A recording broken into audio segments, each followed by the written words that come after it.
When it comes to V-twin riding, over the past decade, Honda Canada certainly has taken the middleweight cruiser category very seriously. Currently, Honda has 5 cruisers on offer in this division. Everything from classic roadsters to custom lowriders, blacked out muscle cruisers to this guy. The top of Honda's 750 lineup, the retro classic VT750 Aero. Under the Aero's 14-liter fuel tank, you'll find a liquid-cooled, fuel-injected 745cc long-stroke V-twin power plant that is fed by a single 34mm throttle body. To help maximize combustion, each of those cylinders sports dual spark plugs and 3 valves, while beautiful staggered dual exhausts handle the result of all that spent air and fuel. When it comes to pulling out the stops, Honda hasn't held back there either. The VT comes stock with an ABS braking system that delivers one of the best linked front and rear braking systems out there. So the Aero looks great, sounds good, and stops very well, but as always, you don't have to take my word for it. Here now is this week's guest road tester, lifelong Goldwing owner and former CMA riding instructor, Ken Edick. I've known you as a Goldwing rider for as long as I've known you.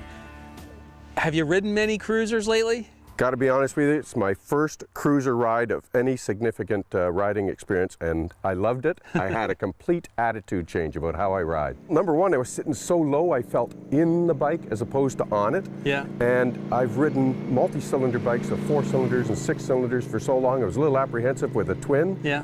Because I can't remember my last twin. So smooth, but there's the character of a twin. I immediately heard it in the exhaust system and the feel of the whole bike. Just loved it. And I guess the last big difference was you weren't surrounded by a fairing. How did you like having the wind in your face? It was simplistic, and yet it was the true element of motorcycle riding, this wind in your face experience that everybody talks about. That's what I felt. I was right out there, but I didn't feel vulnerable. I felt just part of being one with the machine. Had a great time. Okay, so let's talk about the engine first. You've got a V-twin, well sorted. This motor's been around for a long time. What did you think of the engine? Incredibly smooth, Very responsive, and I guess just typical Honda power. It was constant. It was there, and the rumble with the exhaust, the way it comes from Honda, was much more character than I ever expected, and I just loved it. I can't imagine wanting to change that sound that I experienced. Yeah, you sounded great pulling away from us on all those shots. Yeah. I had a lot of time to figure out how to get the most benefit of it from shifting. Yeah. I backed off just to get that reverb back through the exhaust system, which I don't get in the other bikes that don't have the character that this one has. Now, going is one thing, stopping is another. I think what's really interesting about this bike is it's got ABS and linked brakes. What did you think?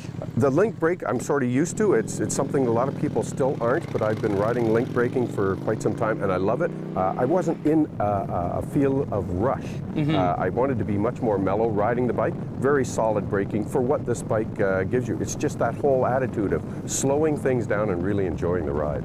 Now tell me about the riding style. You're a little taller than me, so how did you find the seating position, the riding position? Yeah, I guess I was thinking that maybe it was too low because I jokingly sat down in it, and that's the lowest seat height I've been on for a long time. I swear I heard my ears pop when I went down. I think it's around 27 and change for a seat height. Very low, but again, this was all part of that sitting in, and yet when I put my feet up on the pegs, because they weren't directly underneath me, it was a relaxed fit.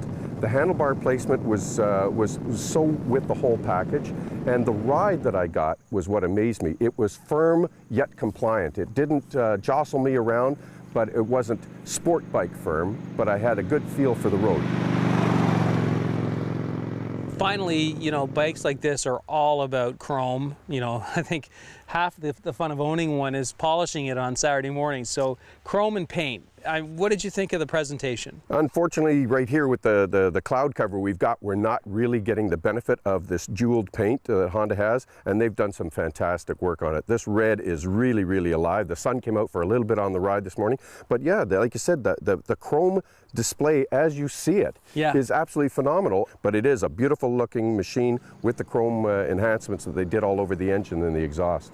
So who do you think this bike is meant for? Who do you think would appreciate riding a bike like this? You know what, if I was going to get into touring as a part of my ride, I could see doing this. I don't need bigger because my whole attitude, like I say, changed. I slowed down, I just enjoyed the scenery, and I wanted to back off. For somebody that's thinking about moving up into a touring bracket, so many of the larger bikes are 1,000, 1,200, 13, 1,800 cc. Sometimes biggest is not best. I think this one has all the character you could possibly need. It's an impressive looking bike no matter who looks at it. The feel with the handlebars and everything else says, I'm a big bike in disguise. I think anybody would be pleasantly surprised that wanted to get into touring about how this fits the bill.